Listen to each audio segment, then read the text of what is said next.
They're beautiful.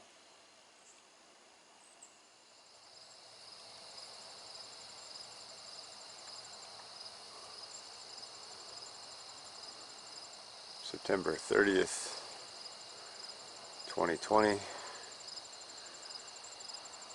We got about 1.7 inches of rain last night and about 0.7 inches the day before.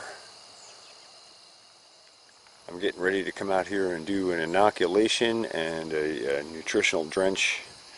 I'm going to do BioCoat Gold, Biogenesis, and Spectrum Extra in conjunction with Seashield and Rejuvanate, targeting a few things. Number one, to inoculate both the soil and the cover crops that I've planted here with good biology, and number two, to put some humic material in the soil, as well as some calcium and some nitrogen to help get those crops accelerated and going, and also to help build soil over the winter to break down some of this high lignin material that's left over from the growing season, and turn that into humic matter and sequester that nutrition in the soil so we can make it available for plants next year and the year after and the year after.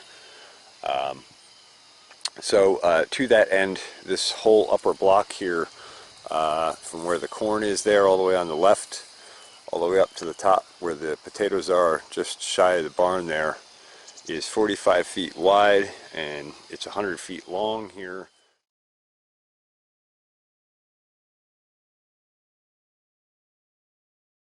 From about where I'm standing to the far end. So that's a 4,500 square foot chunk. I'm going to treat that with 5 cups of Rejuvanate and 2.5 cups of Seashield. Ordinarily I would pair Rejuvanate and Seashield at the same rate, and I would use 5 cups of Seashield and 5 cups of Rejuvanate. But I'm low on Seashield, and I'm going to need some of that in the greenhouse over the winter. So I'm going to half that amount, and that should be okay, and the Rejuvanate will still do its thing. So this is the one section that I'm going to treat. The other section I'm going to treat is down here, and I've calculated for that as well. And so this block here where the sweet corn was earlier this season is 2,500 square feet. It is 25 feet wide by 100 feet long. You'll notice this is a relatively steep slope in here, and I'm really glad that I came back with the roller after I planted this and just rolled this in a bit. I think that made a huge difference. Other times when we've had heavy rains like we did last night, we got some really heavy rains last night. Other times when we've had that, I've seen this wash out just a bit, and you can actually see a few spots here where we've had a little bit of erosion, but it sort of stopped and settled back in.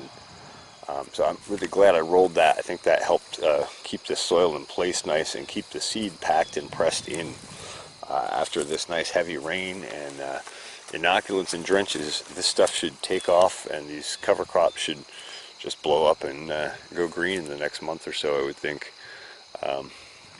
Be interesting to see if the buckwheat comes up with this too, given that we have colder temps coming. Be curious to see if it pops up before it gets frozen off. Over here, this is 3,600 square feet, the full width here from the chicken tractor edge to the top edge, from the far end to here.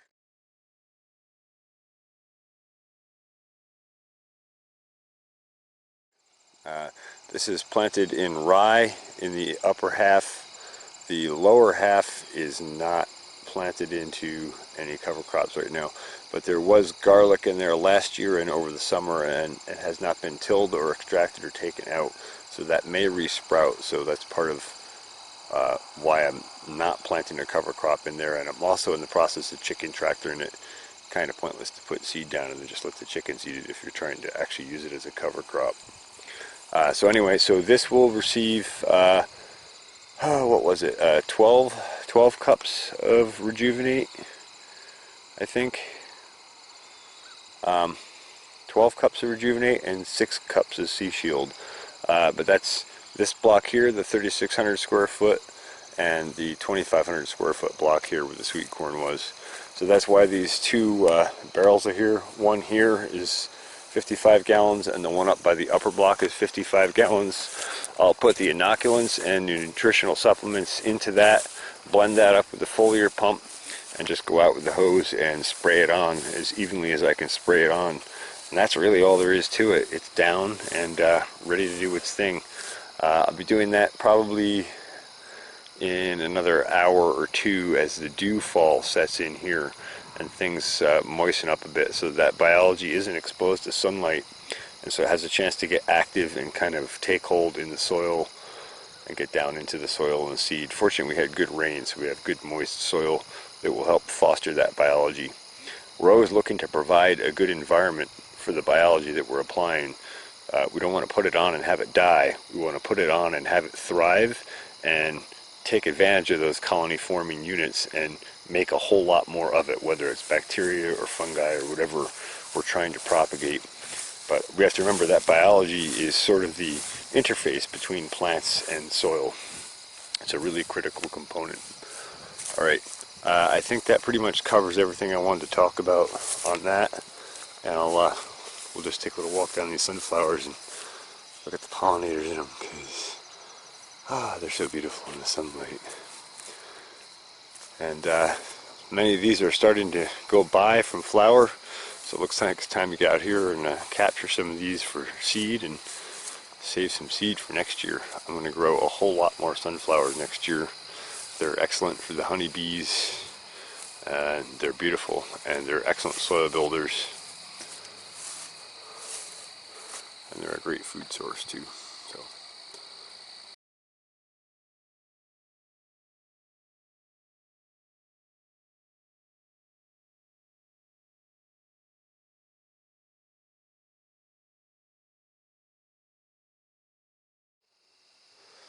Just wanted to share a quick clip of this sweet corn. It took a hard frost last week, and then when I came through with the roller here and rolled down all the buckwheat, I ran across this with the roller too, and it was pretty flat. But just to show you how much plants don't want to give up. The little bit of green that's left on here that wasn't killed off by the frost is not only continuing to try to grow, but it's actually stood back up from being rolled down. Amazing how dedicated to trying to survive and reproduce life is on this planet. Just thought I would share it.